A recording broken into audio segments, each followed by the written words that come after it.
Now, for more on the developments on the battlefield in Ukraine, I'm now joined by András Rácz. He's an expert on Russia's security and defense policy and a senior fellow at the German Council on Foreign Relations. Now, how significant are these latest Ukrainian gains?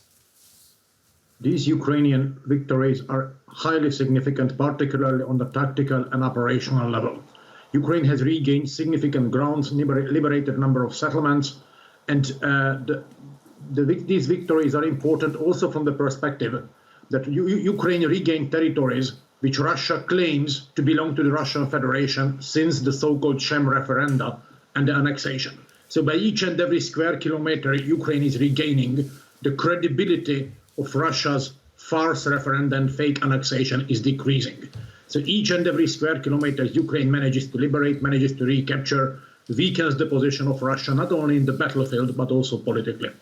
But what does that say, these rapid advances and successes, about the Russians, their response? Will further mobilization of the troops make any difference at all?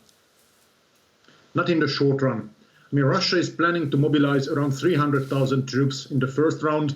By now, around 60 to 80,000 of these are already mobilized. However, in order to make any difference on the battlefield, Russia would need to give these freshly mobilized troops some kind of a refreshing training, 4 weeks, 6 weeks, 8 weeks, depending on the specialty of the given troops. Without these refreshing training, if they get deployed right into the battlefield, they will have only very little added value to the already low combat efficiency of the Russian troops. Still, Moscow is playing here a long game. Moscow is apparently ready to take up losses among the freshly mobilized soldiers, and they plan to basically pour these 300,000 soldiers in the battlefield in the upcoming months. Now, some people are even predicting that Ukraine will retake all of the Kherson region very soon. How likely is that? We need to differentiate between the two sides of the Kherson region. As we all know, the Kherson region is separated by Ukraine's largest river, the river Dnipro. Russian forces located west of the Dnipro. So in the western part of the Kherson region, they are in a highly vulnerable position because their connections with the other parts of the Kherson region and other parts of the Russia-occupied territories are basically severed, because Ukraine has been highly successful in taking out the bridges crossing the river Dnipro. So the situation of the Russian troops west of the Dnipro are vulnerable. There is quite a chance that Ukraine might be able to retake this western part of the region, including Kherson, the regional capital. However, the eastern side of the Kherson region, located east of the Dnipro, would be much harder not to crack.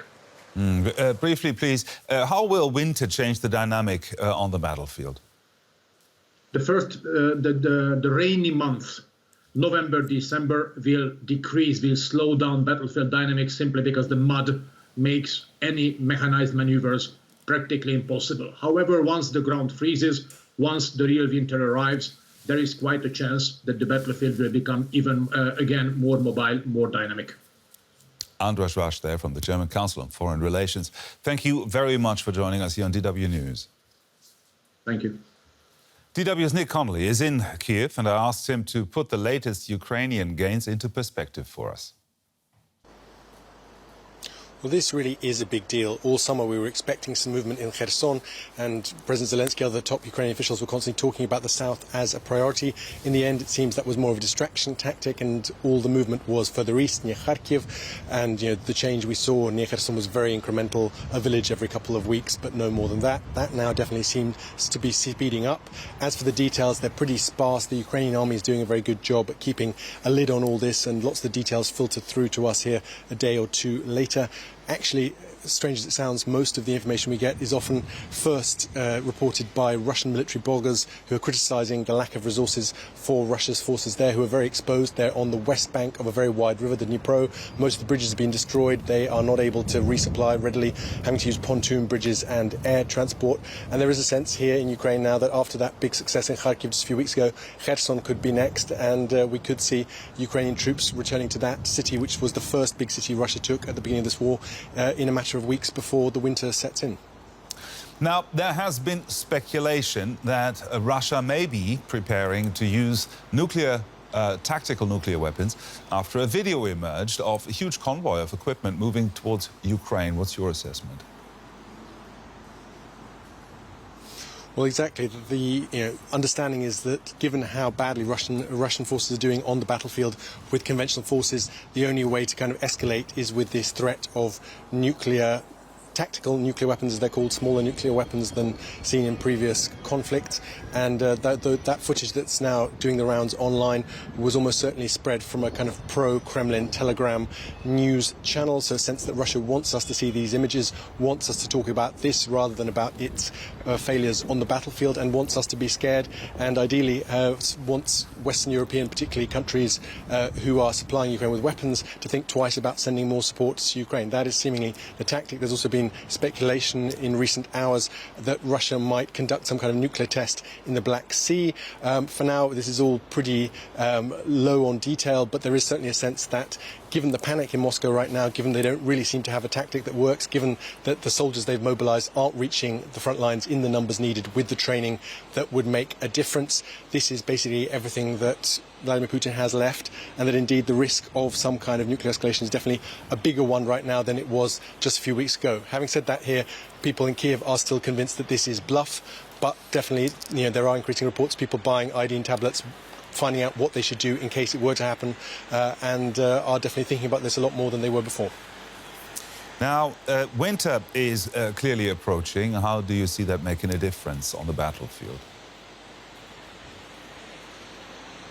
Well, traditionally, in this part of the world, fighting, at least major movements on the front lines, kind of are basically stopped, frozen for the kind of central winter months up to about kind of March. That is the expectation that there's basically a month and a half left where Ukraine can push home its advantage. Right now, Ukraine is out gunning and out manning the Russians. They still have a lot of people willing to fight, and they're getting increasing supplies of Western weapons. Russia has seemingly run out of lots of the high-tech weapons it was using at the beginning of the war and doesn't readily have replacements, and the mobilization isn't going as planned. So there's a sense that Ukraine now has a kind of window of opportunity to push forward before Russia resupplies and restocks its units in Ukraine and potentially could push back. Nick Connolly there, reporting from Kyiv. Thank you, Nick. And for more, I'm joined now by political analyst Liana Fix. She's a fellow for Europe at the US think tank, the Council on Foreign Relations, and joins us now from Washington, D.C. Welcome to DW. In recent weeks, we've seen Russia take steps to escalate the conflict, the illegal annexation of 4 more Ukrainian regions, the mobilization of new troops. Can I ask you, what do you think Putin will do next? Well, what Putin has tried to do with these annexations, attempted annexations, one has to say, is to draw a red line around these territories and to prevent exactly what is happening right now, the collapse of those troops. So he has different options that he can now pursue. One option is to send more and more Russian men into the area and to try to stabilize it, which will be difficult. The other is to escalate further with attacks on Ukrainian civilian infrastructure, with attacks on Western, for instance, energy infrastructure, to make clear that his threat that those attempted annexed territories belong to Russia has indeed not been a bluff, as he said in his speech. Germany's foreign minister said today that we should take Russia's nuclear threats seriously. How serious do you think they are? We should take those threats seriously. They are part of the options that the Russian president has on the table in this war. But until we come to that maximum option, which is also for Russia would mean a lot of costs and a lot of disadvantages, there will be other steps that we will see. So it is an option, but it is an unlikely option, at least for the moment, because there are just too many other options that the Russian president can draw to escalate and to scare Ukraine and the West away from further offensives. Well, that's the thing, isn't it? You hear the word nuclear and everyone gets very worried. So even it is an unlikely scenario, what can the West do? I mean, can it do anything to prevent nuclear escalation by Putin? What the West can do is to signal very clearly to Putin what the costs of such an action would be. And that is something which is not only up to the United States, which has already done private messaging and signaling to Moscow and also communicated about this. It's also up to Europeans, to Germany, to France, to outline the consequences to the Russian president. But not only Europeans, it would be also advisable to have China and India, those countries that have not explicitly condemned Russia's invasion, to have them on board, because it can't be in their interest to have a loose cannon nuclear Russia. So we need a deterrence of Russia from several actors and also global actors. OK. If we can go back to the battlefield now, Russia has been experiencing a series of military setbacks, as we've heard. Do you think the mobilization we're seeing now will have a significant impact on the battlefield?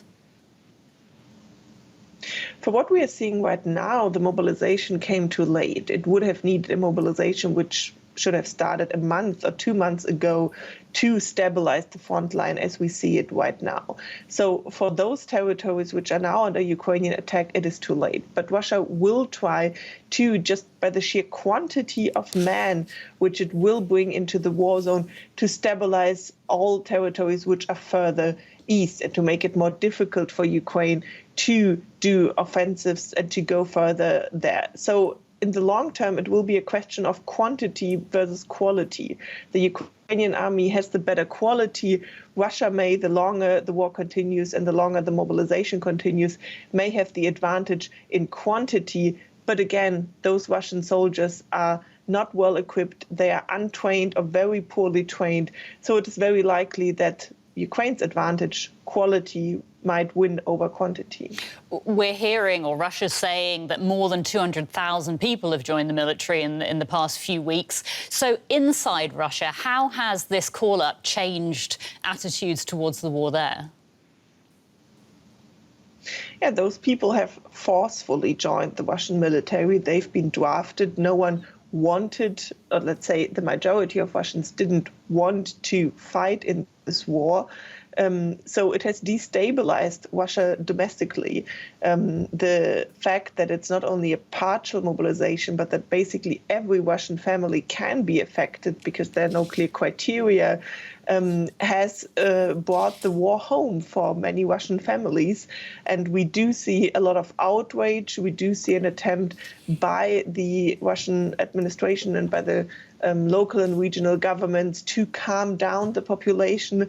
But it is perhaps the most far-reaching step that the Russian president has forced upon his population so far. Liana Fix from the Council on Foreign Relations in Washington, D.C. Thanks so much for your time. Thank you.